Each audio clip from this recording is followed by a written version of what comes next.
चोरियां अब दरवाजों से नहीं जमीन के नीचे होने लगी है। लालच की सुरंगें अब खेतों तक खोदी जाने लगी है।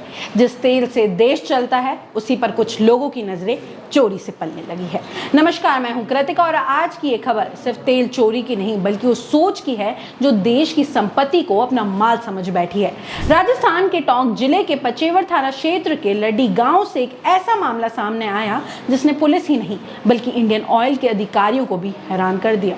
खेत के बीच से गुजर रही इंडियन ऑयल की अंडरग्राउंड पाइपलाइन में सेंध लगाकर तेल चोरी की पूरी तैयारी कर ली गई थी। आरोपियों ने पाइपलाइन में अवैध वाल्व लगाया और वहां से करीब 40 फीट लंबी पाइप जमीन के नीचे बिछा दी ताकि बिना किसी की नजर में आए तेल निकाला जा सके।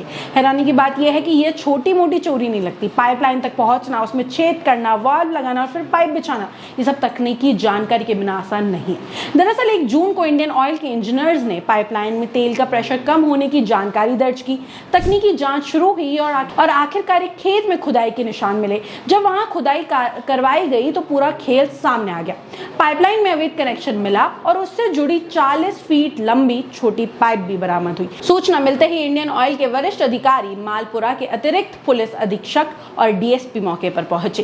खेत मालिक से भी पूछताछ की गई लेकिन उसने पूरे मामले की जानकारी होने से इनकार कर दिया। अब पुलिस ये पता लगाने में जुटी है कि इस वारदात के पीछे कौन लोग हैं, कितने लोग शामिल थे और क्या ये किसी बड़े तेल चोरी गिरोह का हिस्सा है।